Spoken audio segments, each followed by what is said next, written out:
Have you ever been driving down the highway on a twisty road or on a narrow bridge?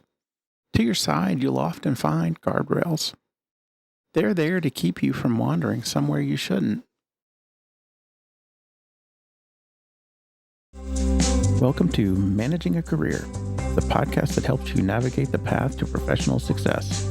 I'm your host, Lane Robinson. Each episode, we explore the ins and outs of taking charge of your career, from developing skills you need to succeed to building a network that can help you advance, and everything in between. Whether you're just starting out or a seasoned professional, I've got you covered. So sit back, relax, and get ready to take control of your career with Managing a Career. The other day, I was listening to the Smart Passive Income podcast by Pat Flynn. It wasn't even in the episode itself, but in his call to action at the end, he said a quote that was both insightful and inspiring to me, so much so that it led to today's episode. In his episode, Pat said, "It's not the mistakes you make that derail you. It's the mistakes you make that become the rails you work within." So before we break that down, let's take a step back and talk about those rails, those guardrails. Guardrails are usually designed to keep you from going somewhere you shouldn't and to keep you safe.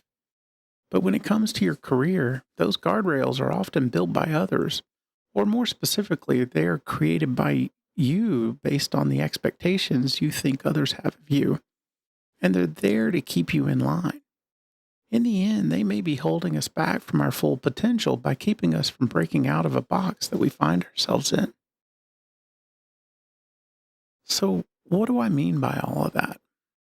When it comes to career advancement, what's holding you back? If you have limiting beliefs that keep you from speaking up or from challenging yourself, it may be time to review them and find a way to tear those guardrails down. Let's look at some common guardrails that people believe that they must work within. The first one is seniority-based deference, especially early in your career, but it can happen at any time. If you find yourself surrounded by those with more tenure or more experience or even a higher rank, do you defer decisions to them? Maybe you feel like if you challenge them, you'll be considered problematic. This can cause you to remain quiet and never express your ideas. Instead of focusing on seniority of others, focus on the different perspectives that you bring. Back up your ideas with data and preparation. A well-researched, well-thought-out idea is hard to argue against. Challenge yourself to speak up in a meeting. If you're still struggling with that, look for opportunities to present the idea to participants before the meeting starts. Their feedback can help you refine your pitch and give you more confidence when the actual meeting takes place. Along the same lines as seniority-based deference is cultural conditioning. In some cultures, hierarchy matters and is ingrained from an early age. If you come from one of these cultures, you may wait for permission to speak instead of talking anytime you have an idea. If the meeting facilitator comes from a Western culture, they may not realize and never offer the permission you expect. When you speak less, people begin to assume you have nothing to contribute. When you work for a global company, consider how company culture aligns with societal culture. Western companies are more often going to value those that contribute ideas. If societal culture is hard for you to break past, then figure out who is leading the meetings that you will participate in and discuss the cultural difference that they may not be aware of. Devise a signal that you can give them that indicates that you have something to contribute to the discussion so that they will offer the permissions you seek. Another guardrail that you may face is that of patriarchal conditioning. Some companies or industries are heavily male dominated, which leads to unwritten rules about how women should act. Any deviation from those expectations can be punished by those in charge. And when you also face cultural conditioning, this can be compounded exponentially. In these situations, women will often revert to self-minimizing language in order to come across as non-threatening to their male team members. To combat patriarchal conditioning, It's important to remember that being direct and being aggressive are different behaviors. You can be direct without being aggressive. Being direct is about bringing clarity. Additionally, review episode 87 called Language Matters.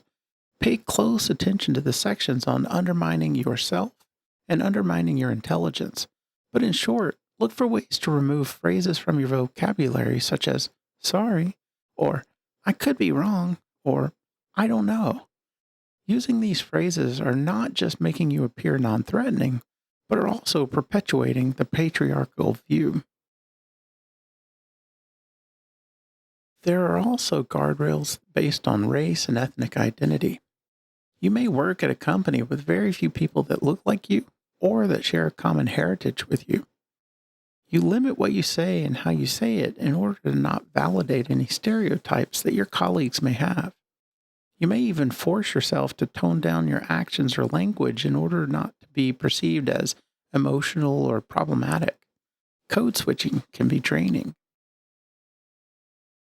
If this applies to you, I'm not going to pretend to know the best way to handle this situation. I'm a cisgendered white male living in the United States. But what I can say is that some of us are allies, so seek us out. Use us to amplify your voice.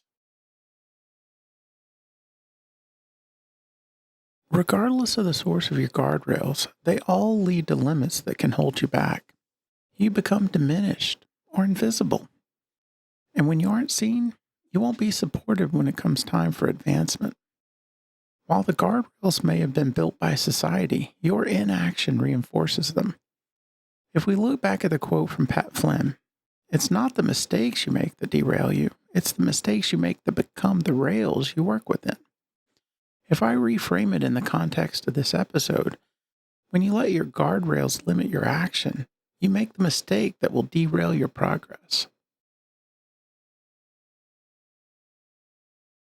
So, how can you break free of the guardrails?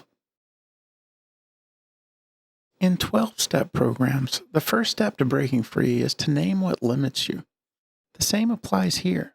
Name your guardrail. Say it out loud. Tell a friend. By naming it, it loses some of its power. In episode 85, I talked about how confidence builds confidence. So test the water. Start by speaking up in small ways. The more you speak up, the easier it will get. You may start by speaking up to support someone else's idea.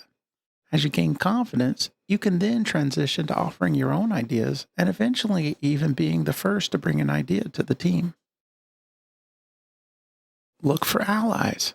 I don't mean other people in your same situation. Look for people who are not afraid to speak up that can bring you into the conversation. Practice what you want to say. If you feel nervous speaking up, write it down so you don't lose track. The better you know your material, the more confident you will be when speaking. Remove all minimizing phrases from your vocabulary. Be clear and direct without being overly aggressive. And lastly, if you feel it necessary to have permission to speak, I hereby give it to you. You are smart and capable. You wouldn't have this job if you were not. You have permission to speak up and bring your ideas forward.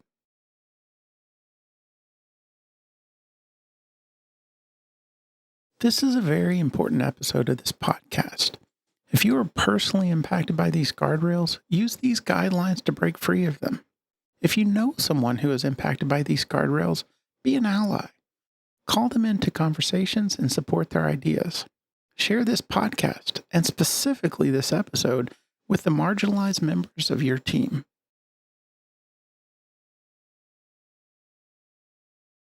Taking control of your career is entirely up to you. No one else will do it for you. So don't be afraid to take the actions that will help you reach your professional goals. I hope this episode has provided you with valuable insights and advice.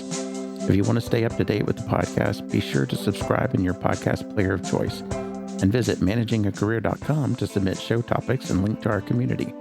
For Managing a Career, this has been your host, Lane Robinson. And remember, own your career and navigate the path to professional success.